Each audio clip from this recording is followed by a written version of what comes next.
Salam jumpa Bapak Ibu, saudara-saudariku yang dikasihi Tuhan. Kita sampai di tanggal 26 Januari 2025 pada hari Minggu biasa yang ketiga.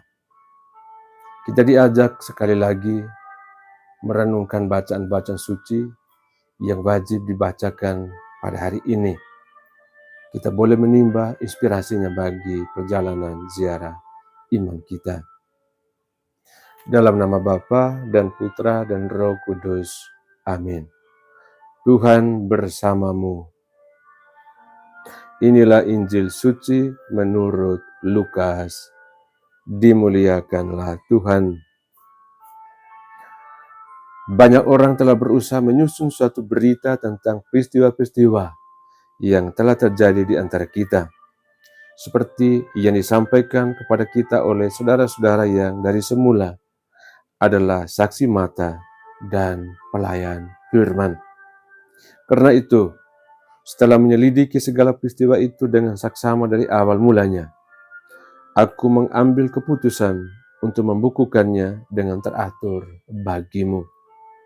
Dengan demikian, engkau dapat mengetahui bahwa segala sesuatu yang diajarkan kepadamu sungguh benar. Sesudah dicobai iblis di padang gurun, dalam kuasa Roh kembalilah Yesus ke Galilea, dan siarlah kabar tentang Dia di seluruh daerah itu. Selama di situ ia mengajar di rumah-rumah ibadat, dan semua orang memuji Dia. Lalu Yesus datang ke Nazaret, tempat Dia dibesarkan. Dan menurut kebiasaannya, pada hari Sabat ia masuk ke rumah ibadat, lalu berdiri hendak membaca kitab suci.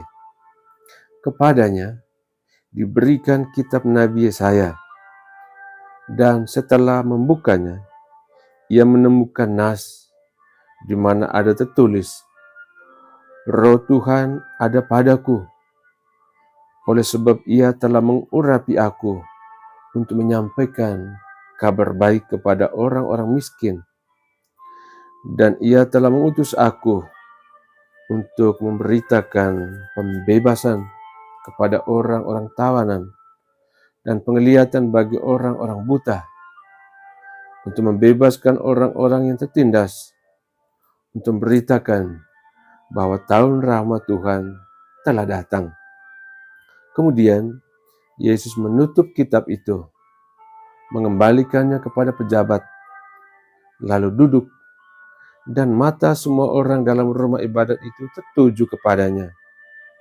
Lalu Yesus mulai mengajar mereka, katanya, pada hari ini genaplah nas tadi sewaktu kamu mendengarnya. Demikianlah sabda Tuhan. Terpujilah Kristus. Bapak, Ibu, saudara-saudariku, serta anak-anak yang terkasih dalam Tuhan. Kita telah mendengarkan bacaan Injil yang menjadi inspirasi untuk kita.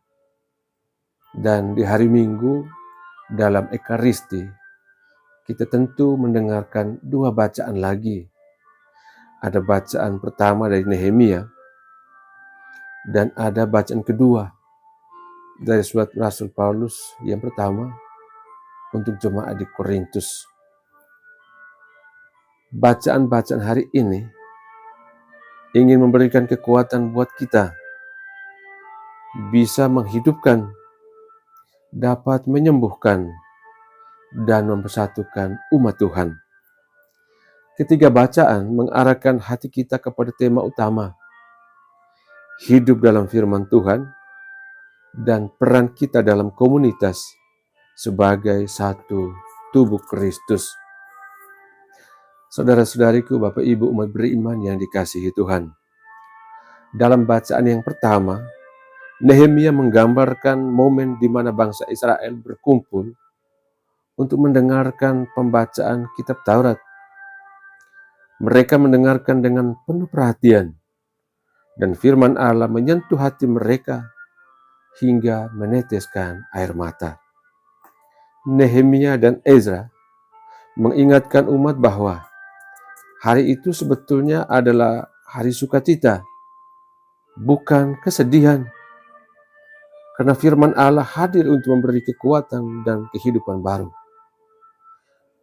Kita juga diajak untuk melihat firman Tuhan bukan sebagai beban yang kemudian kita rasakan adanya penderitaan, tetapi firman Tuhan mesti menjadi sebagai sumber kekuatan yang memperbaharui kehidupan kita. Lalu kita kemudian ingat akan bacaan yang kedua dalam misa kita di hari Minggu, diambil dari surat Paulus kepada jemaat di Korintus yang menegaskan bahwa kita semua adalah anggota satu tubuh, yaitu tubuh Kristus. Setiap anggota memiliki fungsi dan peran yang berbeda, namun semuanya penting. Tidak ada yang lebih tinggi atau lebih rendah di hadapan Tuhan. Dalam komunitas umat basis, kita sekalian diajak untuk menghargai perbedaan sebagai anugerah istimewa dari Tuhan. Kita diajak untuk bekerja sama untuk membangun tubuh Kristus. Dan kita diajak untuk tidak saling merendahkan. Persatuan dalam keberagaman adalah panggilan bagi gereja untuk menjadi saksi yang nyata dari kasih Kristus yang ada di bumi ini. Saudara-saudariku yang dikasihi Tuhan, Injil yang dibacakan tadi menampilkan Yesus yang memulai karya pewartaannya di Galilea. Setelah membaca kitab Nabi Yesaya di sinagoga, ia menyatakan dalam sebuah kalimat yang amat tegas, pada hari ini, genaplah nas ini sewaktu kamu mendengarnya. Yesus mau katakan bahwa Dia adalah penggenapan janji Allah untuk membebaskan, janji Allah untuk menyembuhkan, dan janji Tuhan Allah untuk membawa sukacita bagi mereka yang miskin dan yang tertindas. Firman yang dibacakan di sinagoga itu menjadi hidup dalam diri Yesus. Firman yang terdiri dari kata-kata, dia menjadi hidup dalam pribadi Tuhan Yesus. Ia adalah firman yang menjadi daging, yang datang untuk membawa keselamatan bagi dunia. Saudara-saudariku, Bapak Ibu umat beriman yang dikasihi Tuhan, firman Tuhan yang kita dengar hari ini menantang kita untuk membawa pesan sukacita ini ke dalam kehidupan kita.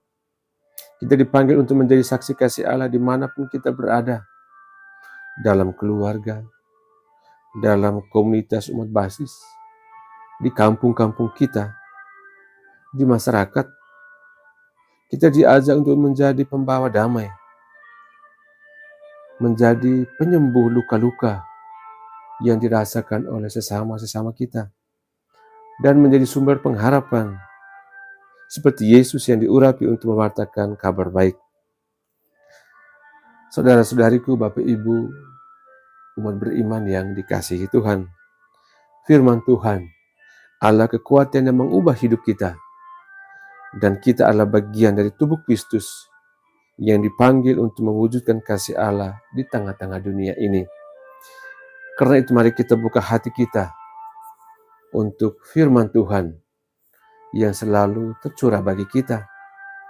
Jadi aja untuk bekerja sama dalam semangat persatuan, dan kemudian kita menjadi saksi nyata dari Injil, menjadi Injil yang hidup dalam diri kita saat kita melakukan hal-hal yang diajarkan oleh Tuhan Yesus bagi kita. Karena itu mari kita mohon kekuatan dari Tuhan dengan berdoa, Tuhan, jadikanlah kami pelaku firman-Mu yang membawa sukacita, damai, dan harapan bagi dunia. Amin. Tuhan bersamamu. Semoga kita sekalian, semua mereka yang selalu kita kenangkan dalam doa-doa kita, dan seluruh pejuang hidup kita senantiasa dilindungi, dibimbing, dan diberkati oleh Allah yang Maha Kuasa, Bapa dan Putra dan Roh Kudus. Amin.